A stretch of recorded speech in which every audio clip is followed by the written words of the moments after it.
Oke, shalom semua. Saya hanya cek jaringan saja. Kalau bisa dengar suara saya dengan baik, bisa kasih jempolnya. Oke, puji Tuhan.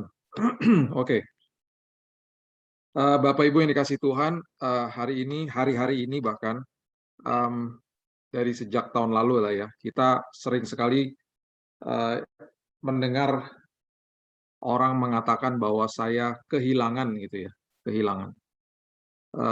Yang kalau saya bisa bisa urutkan, orang mengatakan kehilangan itu biasanya mengatakan kehilangan pekerjaan, kehilangan income gitu ya. Sampai yang paling ekstrim, mereka kehilangan keluarga yang mereka kasihi karena ada yang meninggal karena COVID. Kemudian ada yang mengatakan juga saya kehilangan waktu.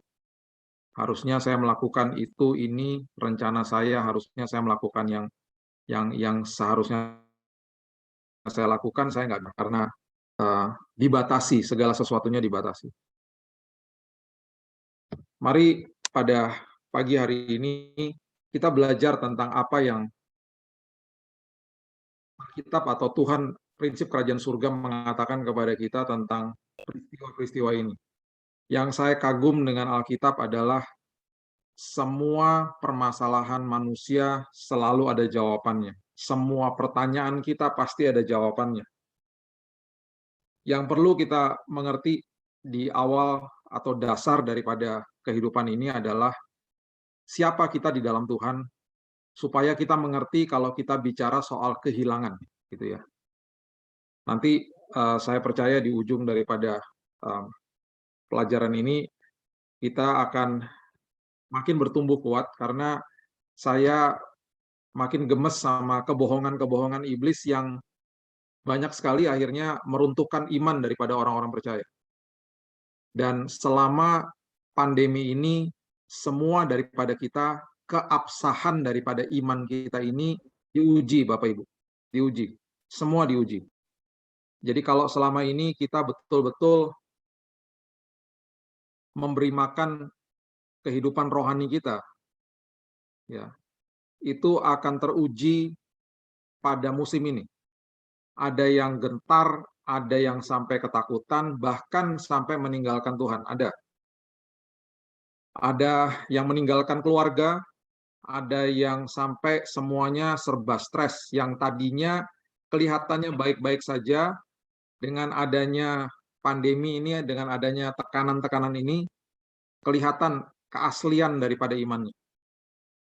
Dan itu semuanya diakibatkan karena cuma satu, dia membiarkan kebohongan iblis menguasai hidupnya.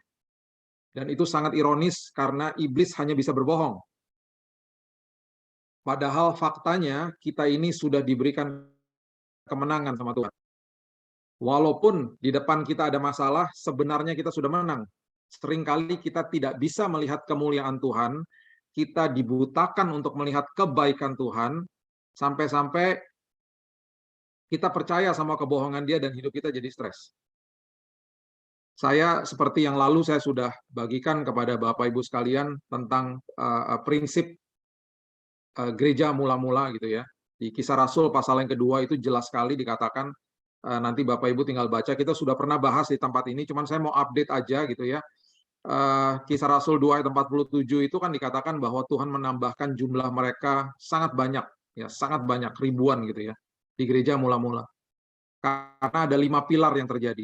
Mereka belajar firman, mereka bertekun dalam pengajaran firman gitu ya. Yang kedua mereka berkumpul, yang ketiga mereka perjamuan kudus, kemudian mereka berdoa dan mereka saling berbagi, saling berempati. Dan tanpa disadari, yang kita lihat selama ini, yang kita dikatakan sama iblis adalah kita lihat pandeminya. Kita tidak sadar bahwa tubuh Kristus sekarang ini kita dikembalikan ke dalam fungsi gereja mula-mula. Gedung gerejanya ditutup, tapi gereja kan nggak bisa ditutup. Gerejanya kan Bapak, Ibu, dan saya sekalian. Ya, kita adalah eklesianya Tuhan. Dan bahkan tanpa kita sadari, kita dikembalikan ke dalam fungsi awal gereja. Sekarang kita belajar firman sangat mudah. Semua orang bisa mempelajari firman sangat mudah. Kemudian kita saling berkumpul di rumah kita. Tanpa kita sadari kita jadi kelompok-kelompok sel. Kemudian kita perjamuan kudus, ya. Sering banyak orang sekarang perjamuan kudus, berdoa, saling empati, berbagi. Ya, saya melihat banyak sekali pekerjaan misi yang dilakukan perorangan, bukan nggak lagi nunggu departemen misi gereja, tapi mereka sudah lakukan dari rumah-rumah. Dan tanpa disadari, Bapak Ibu, yayasan kami banyak membantu hamba-hamba Tuhan yang di daerah. Jadi kami mendapatkan laporan dari mereka setiap minggunya, setiap bulannya. Dan yang kami dapatkan adalah pertobatan atau orang-orang yang menerima Yesus sebagai juru selamat dari tahun lalu hari ini, yang saya tahu saja sendiri itu sudah ribuan. Jadi itu yang Tuhan katakan, dia menambahkan jumlahnya. Dan tanpa kita sadari, kita lihat ini. Saya sendiri secara pribadi membawa 2 orang percaya kepada Yesus hanya lewat WhatsApp call saja.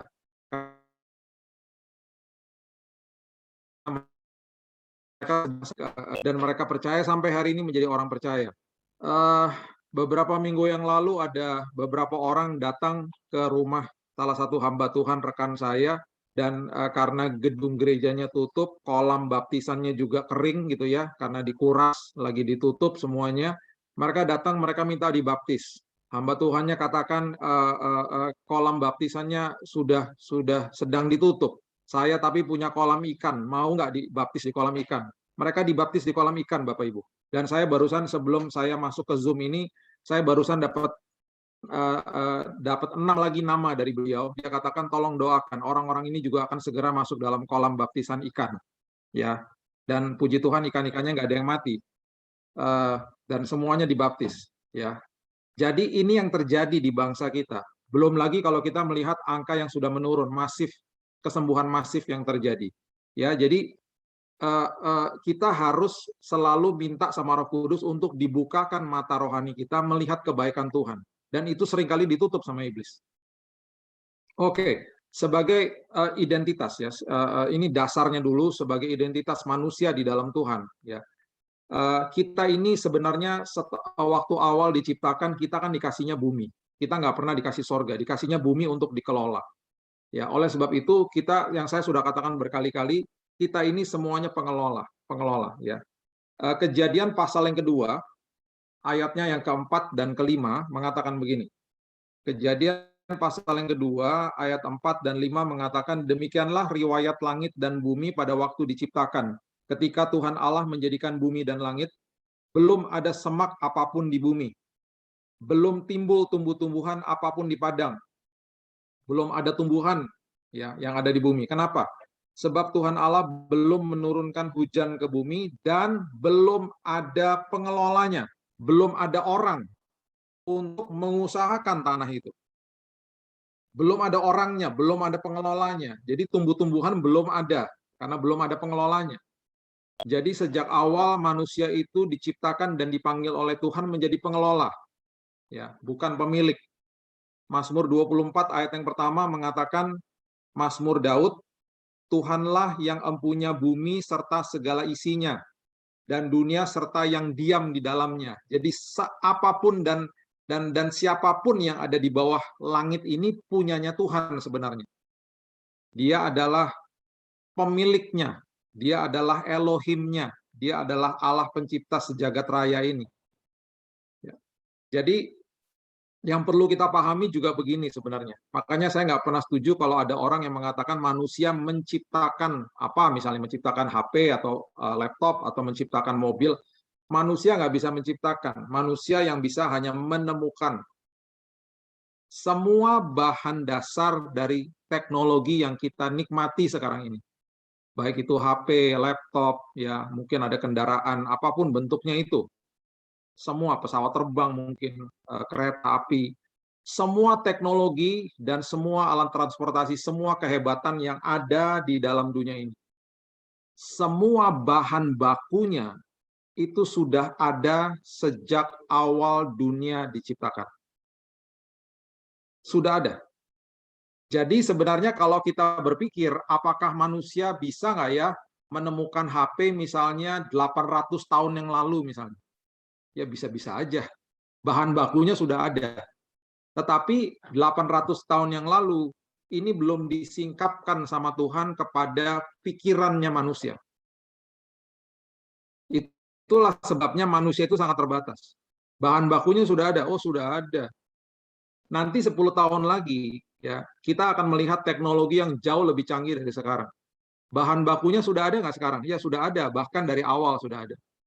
Tapi perlahan-perlahan manusia menemukan kehebatannya, manusia menemukan caranya bagaimana merangkaikan bahan baku ini atau unsur-unsur ini menjadi sebuah barang yang bisa dinikmati sama kita, menjadi sesuatu teknologi.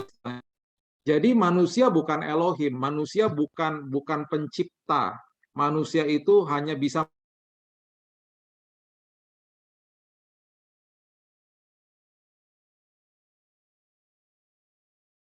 Jadi itu punya keterbatasan yang sangat, dan kita adalah hanya sekedar pengelola saja, pengelola di bumi ini. Ya. Matius pasal yang ke-25, ayatnya yang ke-14 dan 15. Matius pasal yang ke-25 ayat 14 dan 15. Firman Tuhan mengatakan, sebab hal kerajaan sorga sama seperti seorang yang mau bepergian ke luar negeri, yang memanggil hamba-hambanya dan mempercayakan hartanya kepada mereka. Yang seorang diberikan 5 talenta, seorang lagi 2, dan seorang lagi 1.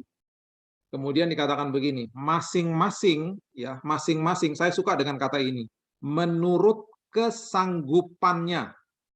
Lalu tuannya berangkat. Masing-masing sesuai kesanggupannya.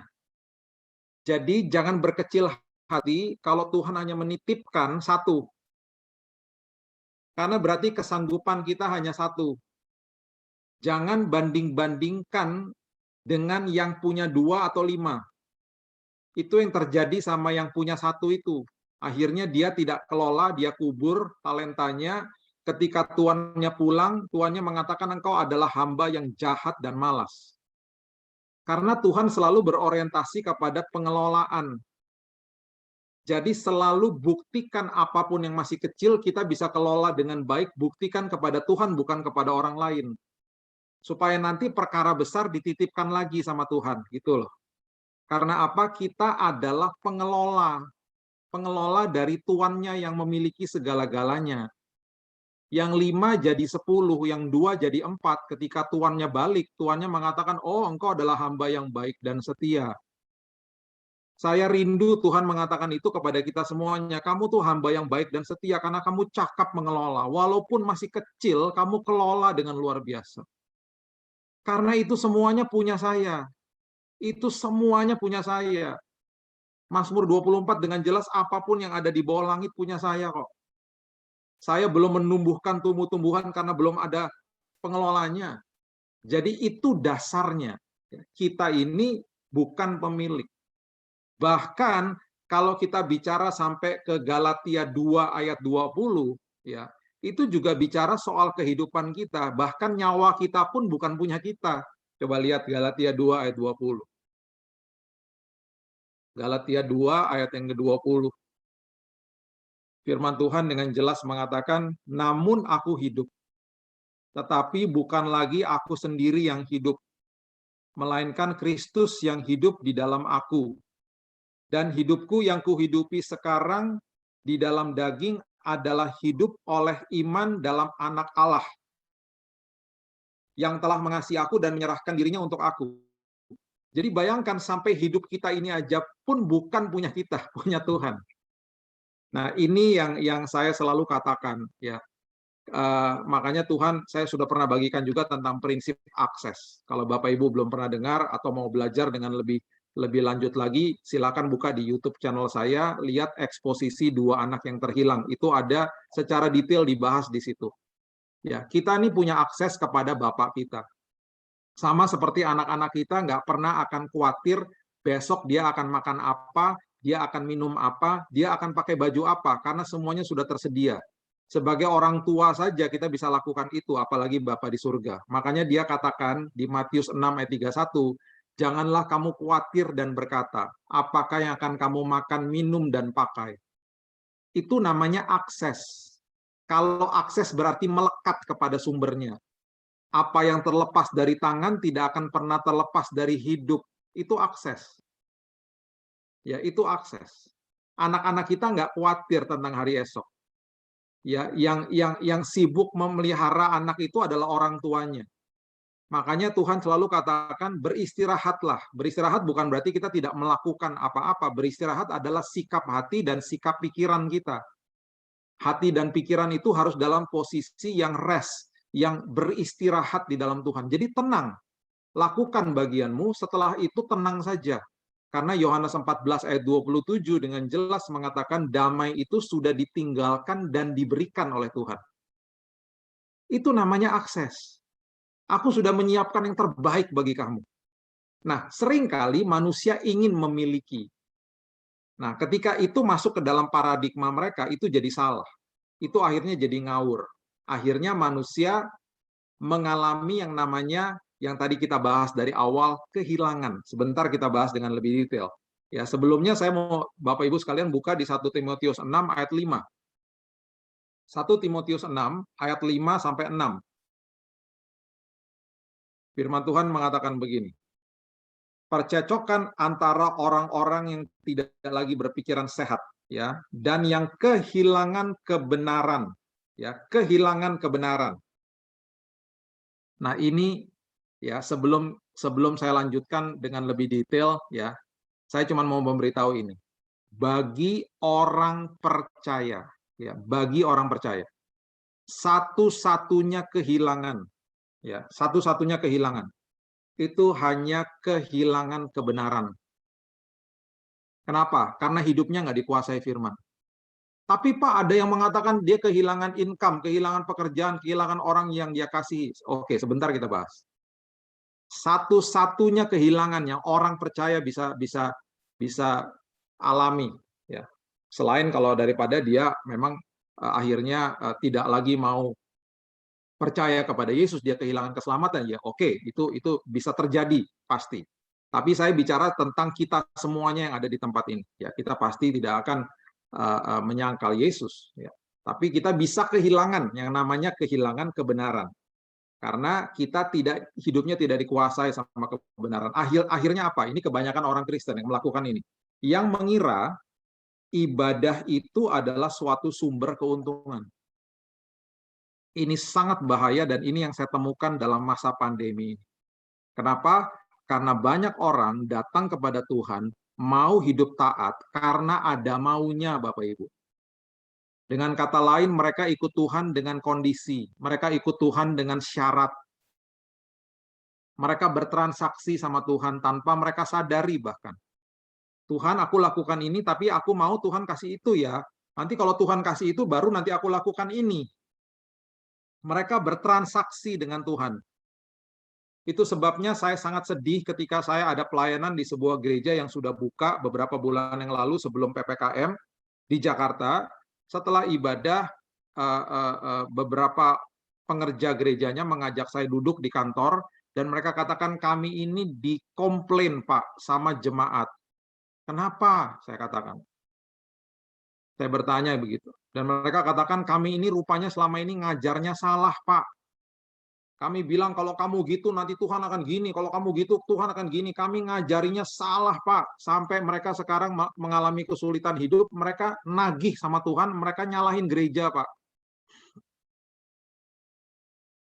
Dan mereka akui bahwa yang selama ini mereka ajarkan adalah selalu pengajaran tentang Injil kemakmuran. Dan tidak ada Injil kemakmuran. Kalau saya menulis sebuah renungan atau buku atau apapun, kalau saya sedang membahas Injil kemakmuran, saya akan tulis Injilnya itu huruf kecil. Karena nggak ada Injil kemakmuran.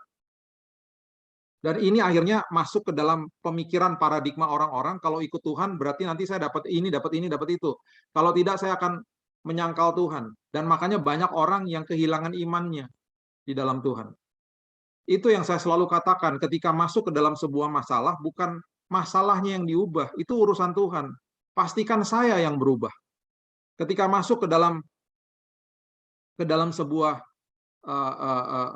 kesulitan, pastikan tanya sama Tuhan, apalagi Tuhan yang Tuhan mau aku berubah dalam hidup ini. Ketika fokusnya seperti itu, kita menjadi orang-orang Kristen yang tumbuh gagah perkasa di dalam Tuhan.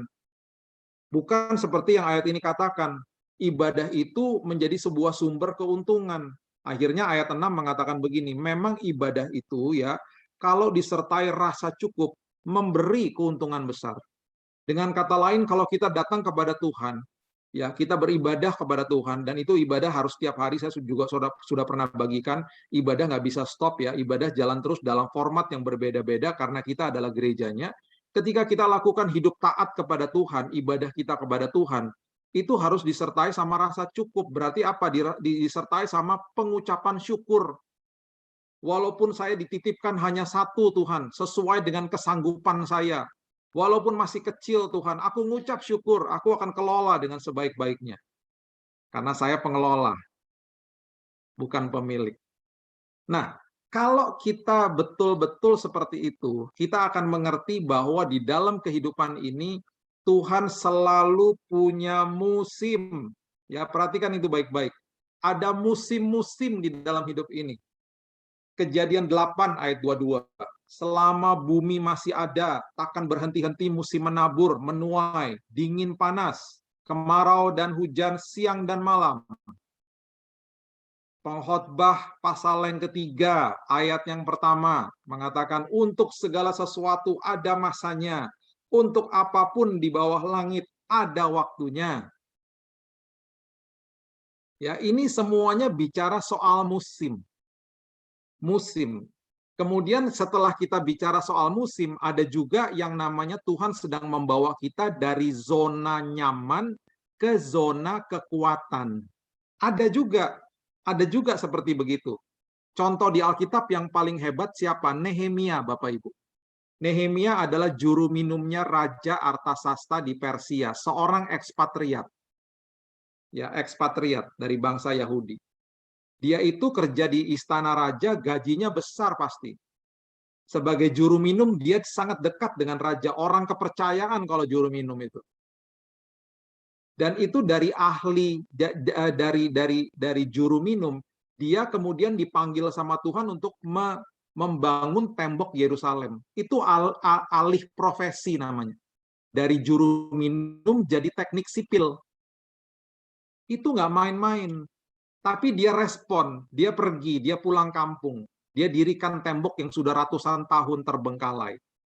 Dengan hebatnya, dia menemukan zona kekuatannya, zona kehebatannya dia. Dia bisa menggalang tim yang sedang membangun, ada yang menjaga, karena takutnya penjara pada datang. Karena melihat temboknya sudah mau dibangun. Nggak sampai 3 bulan, Bapak Ibu, temboknya selesai dibangun. Dan Nehemia diangkat jadi bupati di tempat itu. Ini yang saya katakan, Tuhan sedang memindahkan banyak daripada kita dari zona nyaman masuk ke dalam zona kekuatan. Jadi jawabannya ya, bagi orang-orang yang mengatakan, nanti Bapak Ibu banyak juga yang hamba-hamba Tuhan yang hadir pada pagi hari ini. Kalau ada yang bertanya, Pak saya kehilangan pekerjaan, ada yang mengeluhkan seperti begitu. Pak saya kehilangan income dalam masa pandemi ini. Ya, firman Tuhan dengan jelas mengatakan begini, kita sejak awal tidak punya status kepemilikan. Jadi sampai pekerjaan itu pun adalah titipan dari Tuhan. Jadi kalau sampai kamu katakan kamu kehilangan, sebenarnya kamu nggak kehilangan apapun. Orang kamu dari awal nggak punya apa-apa kok. Jadi berarti apa dong Pak kalau saya kehilangan pekerjaan? Kamu sedang dipindahkan ke musim yang baru. Karena di posisi yang lama itu, ya di posisi yang lama itu, Tuhan lagi mau kasih orang untuk duduk di posisimu yang lama itu loh di kantor. Kamu lagi dipindahkan ke musim yang baru. Jadi tenang aja. Karena dari awal pekerjaan itu juga titipan. Semua yang melekat dengan kita adalah titipan Tuhan, Bapak Ibu. Sekali lagi ya, kita bukan pemilik. Kalau bukan pemilik, yang mana bisa kehilangan? Nggak bisa kehilangan apapun. Semuanya milik Tuhan kok. Ya, jadi kita lagi dipindahkan ke musim yang baru, dipindahkan ke zona kekuatan yang baru. Oh, ternyata saya menemukan talenta yang tersembunyi selama ini. Ketika saya mulai dikeluarkan dari pekerjaan saya menemukan talenta yang luar biasa. Nah, itu lagi dipindahkan sama Tuhan. Nah, ada lagi yang mengatakan begini, Pak, income-nya habis, Pak, berkurang, Pak. Saya selalu katakan begini, ya, income-nya boleh berkurang atau habis, itu cuman masalah karena pipanya ditutup sama Tuhan. Pipanya ditutup. Sumbernya nggak pernah tutup diri, sumbernya tuh Tuhan. Jadi saya katakan, orang-orang yang misalnya sampai income berkurang apapun itu, sebentar lagi Tuhan akan bukakan keran-keran yang baru. Karena sumbernya tetap sumber. Sumber atas segala sumber. Raja atas segala raja. Jadi nggak usah takut, sebentar lagi ada keran-keran baru yang dibuka, kerannya makin deras nanti yang dibuka. Tenang aja. Karena bukan pemilik kok. Kita hanya pengelola kok. Jadi nyantai aja, tenang aja. Kita sedang dipindahkan ke musim yang baru, masuk ke dalam zona kekuatan yang baru, sumbernya tetap sama, sumbernya nggak berubah. Pekerjaan atau usaha atau apapun yang selama ini kita dapat pemeliharaan itu hanya pipa, sumbernya Tuhan. Dan ingat kita punya akses. Kalau akses itu berarti supply jalan terus. Supply-nya nggak pernah habis, itu akses. Makanya ketika orang ingin merasa memiliki seperti anak yang terhilang ketika dia pergi, akhirnya dia memindahkan akses kepada kepemilikan, akhirnya dia kehabisan. Sampai-sampai ampas yang menjadi makanan babi kelihatan menarik untuk dimakan. Jadi jangan pernah merasa memiliki kok. Kita betul-betul hanya pengelola. Semuanya punya Tuhan. Ada orang yang mengatakan, saya kehilangan waktu, Pak. Gimana dong? Ya, coba kita baca di Kisah Rasul 26. Ya, kalau kita lihat Paulus ya, Paulus itu talentanya untuk memberikan penjelasan tentang kasih karunia itu luar biasa. Saya kalau membaca kitab Roma itu saya terkagum-kagum, kok bisa ya dia tuh ngerti kasih karunia sampai dibahasnya seperti itu di kitab Roma. Apalagi Roma 8. Waduh, itu udah pusat daripada kasih karunia, penjelasan yang luar biasa oleh seorang yang namanya Paulus. Nah, kalau kita baca kisahnya dia, kita akan juga merasa, aduh, sayang ya waktunya ya, eman ya waktunya ya. Kenapa? Karena keluar masuk penjara. Kemudian keluar masuk persidangan. Kita akan berpikir, aduh, sayang ya waktunya. Harusnya dia bisa ada di luar buat KKR lah, buat apa. Dan kita banyak yang merasakan itu hari-hari ini. Nah, coba lihat Kisah Rasul 26 ayat 21 sampai 22. Karena itulah orang-orang Yahudi menangkap aku di bait Allah, ya, mencoba membunuh aku. Tetapi oleh pertolongan Allah aku dapat hidup sampai sekarang dan memberi kesaksian kepada orang-orang kecil dan orang-orang besar. Dan apa yang kuberitakan itu tidak lain daripada yang sebelumnya telah diberitahukan oleh para nabi dan juga oleh Musa. Jadi ini dia lagi kasih pernyataan begini, nggak apa-apa saya masuk penjara, keluar masuk penjara, nggak apa-apa saya melewati persidangan demi persidangan, karena apa? Ini kesempatan bagi saya untuk menginjili orang-orang yang besar, bukan hanya kecil saja tapi besar. Akhirnya Alkitab mencatat apa?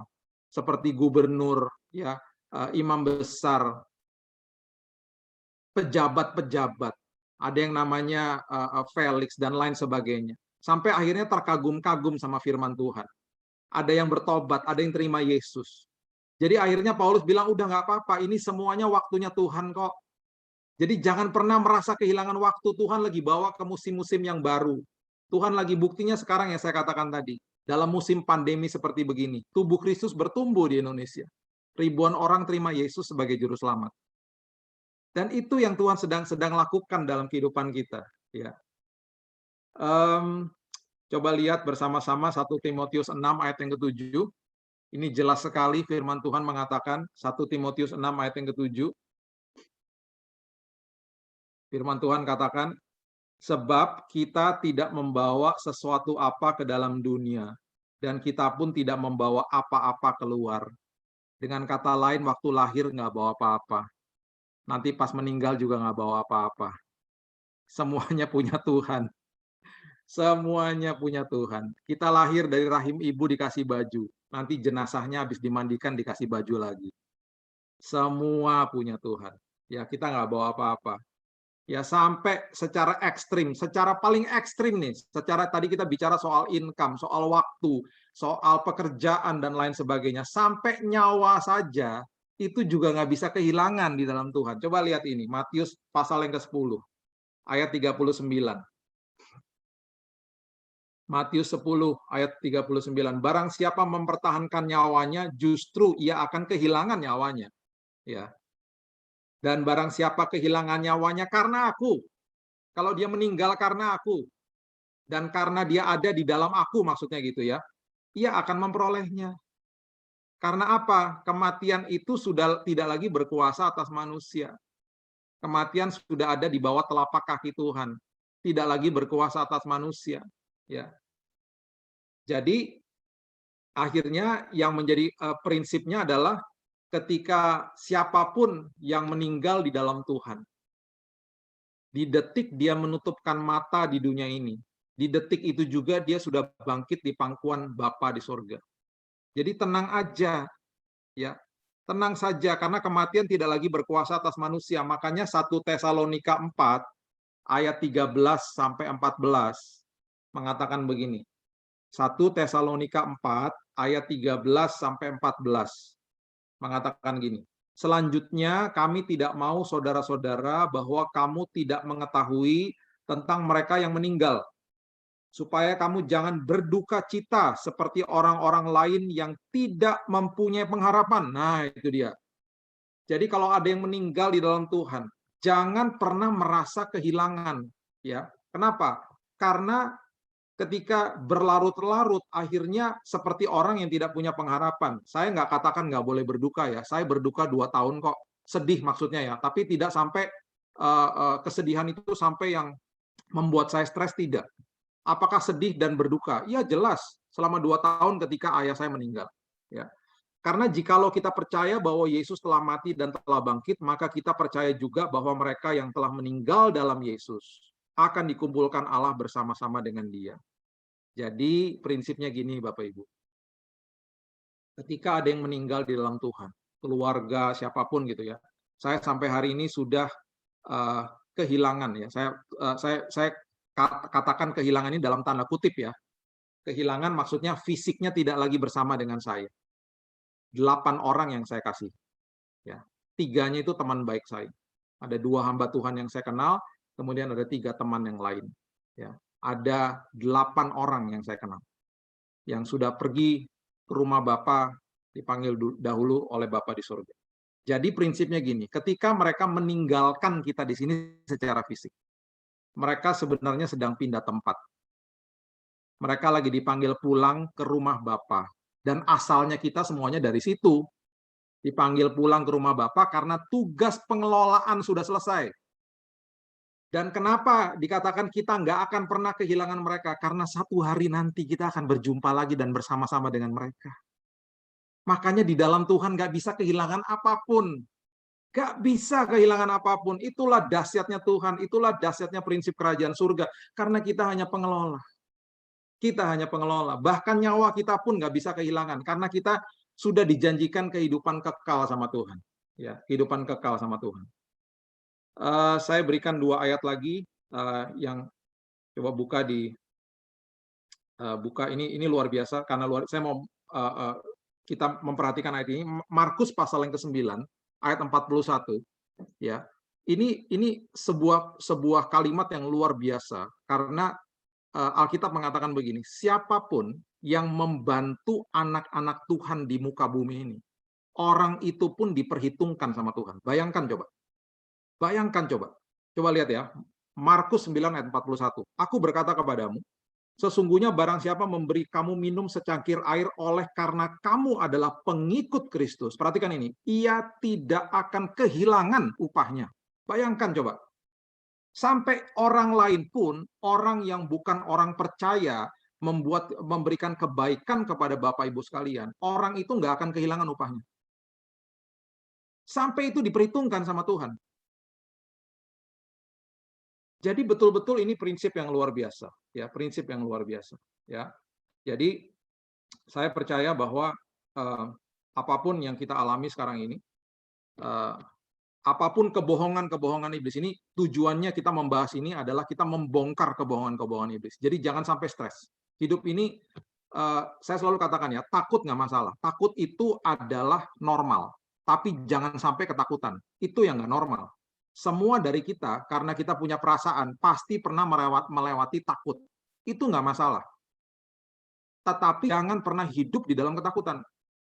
Setelah takut, kita berdoa, terima damai sejahtera Tuhan, kita berjalan dalam kemenangan. Itu selalu harus begitu tiap hari. Ya, memang iblis akan melontarkan ketakutan, berusaha supaya kita hidup di dalam ketakutan. Ya, ayat yang terakhir saya bagikan dari kita buka bersama-sama di 2 Petrus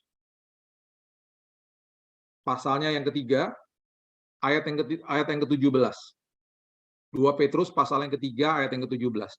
Jadi tadi kita sudah bahas ya, satu-satunya kehilangan yang bisa kita alami itu adalah kehilangan kebenaran. Di 2 Petrus 3 ayat 17 ini di phrase ya, atau dikatakan dalam artian yang juga sangat dalam. Dikatakan begini, tetapi kamu saudara-saudaraku yang kekasih, kamu telah mengetahui hal ini sebelumnya. Karena itu waspadalah, supaya kamu jangan terseret ke dalam kesesatan orang-orang yang tak mengenal hukum.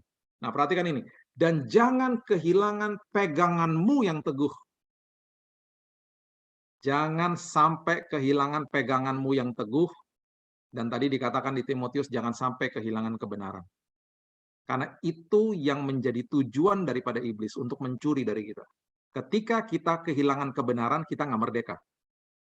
Kita akan hidup di dalam belenggu ketakutan. Jadi jangan sampai kehilangan kebenaran, jangan sampai kehilangan pegangan. Belajar prinsip kerajaan, belajar prinsip firman Tuhan, dan hidup kita merdeka. Dan semua sudah disiapkan sama Tuhan. Tuhan sudah tahu kita akan melewati masalah dalam hidup ini. Makanya dia sudah katakan, aku sudah tinggalkan loh, dan aku sudah berikan kamu damai. Yohanes 14 ayat 27. Aku sudah berikan sukacita, aku sudah berikan kasih, aku sudah berikan hikmat. Bahkan kalau kamu perlu hikmat, minta sama aku, Yakobus katakan, minta sama aku. Karena pengetahuan itu bisa didapatkan dari mana saja. Hikmat hanya bisa diperoleh dari Tuhan. Pengetahuan tanpa hikmat percuma, Bapak Ibu. Karena pengetahuan hanya sekedar pengetahuan. Hikmat itu adalah merangkaikan pengetahuan dan mengambil keputusan yang tepat dalam waktu yang tepat, di tempat yang tepat. Itu hikmat. Itu hikmat. Jadi minta sama Tuhan. Dalam perjalanan hidup ini, dalam kita navigasi hidup ini. Saya harus bagaimana Tuhan? Itu hikmat, ya. Jadi sekali lagi, siapapun yang dalam kondisi sedang berduka tidak masalah, menangislah, ya. Tetapi kabar baik bagi kita semuanya, kita tidak akan pernah kehilangan orang-orang yang kita kasihi ketika mereka mati di dalam Tuhan. Satu hari kita akan bertemu lagi, berjumpa lagi dengan mereka. Mereka sedang pindah tempat. Jadi sebenarnya prinsipnya adalah kita tidak akan pernah kehilangan apapun karena semuanya sedang dipindahkan sama Tuhan. Dipindahkan ke musim yang baru, dipindahkan dari zona nyaman ke zona kekuatan, dan juga yang meninggal di dalam Tuhan sedang dipindahkan ke rumah Bapa. Nanti satu hari kita akan bergabung dengan mereka. Ini adalah sebuah kemerdekaan di dalam hidup kita. Ajarkan jemaat-jemaat Bapak Ibu sekalian, beritahu kepada mereka, jangan percaya kebohongan iblis. Ya, kita minta dibukakan mata rohani kita supaya kita melihat kebaikan Tuhan yang sudah terjadi, khususnya di bangsa kita, juga pasti lewat hidup kita. Tenang saja, ada keran-keran yang baru yang Tuhan akan buka dalam hidup ini, dan apapun yang dicuri sama iblis, Tuhan akan gantikan berkali-kali lipat, karena kita punya akses, kita adalah anaknya, dan melekat kepada sumber atas segala sumber. Mari kita tundukkan kepala, kita berdoa. Tuhan, terima kasih, mengucap syukur buat hari yang indah, hari yang luar biasa, hari yang hebat, karena hari ini adalah hari yang Tuhan ciptakan bagi kami. Oleh sebab itu Tuhan, kami tahu bahwa di hari ini Tuhan sudah menyediakan damai, Tuhan sudah menyediakan hikmat, Tuhan sudah menyediakan sukacita, bahkan kasih-Mu Engkau sudah curahkan kepada setiap kami. Ajari kami Tuhan, supaya kami melihat keindahan, kebaikan, kemuliaan Tuhan, dan makin kami dikuasai sama firman, kami makin merdeka ya Tuhan. Terima kasih Tuhan buat pernyataan firman Tuhan pada hari ini. Bahwa dalam apapun aspek kehidupan kami tidak akan pernah bisa kehilangan apapun. Karena Tuhan sedang membawa kami ke dalam musim yang baru, ke dalam zona kekuatan. Dan kami sedang dipersiapkan sama Tuhan untuk melakukan perkara-perkara besar. Terima kasih Bapak, meteraikan firman ini. Dan hamba-Mu berdoa buat semua yang hadir pada pagi hari ini. Berdoa untuk kesehatan, berdoa supaya keluarga dan semua yang hadir sehat, bahkan yang sakit sudah disembuhkan dalam nama Yesus. Dan kami akan melewati musim ini dengan kemenangan demi kemenangan. Hanya di dalam satu nama, Yesus Kristus Tuhan dan Juru Selamat kami sudah berdoa dan mengucap syukur. Kita sama-sama katakan, Amin.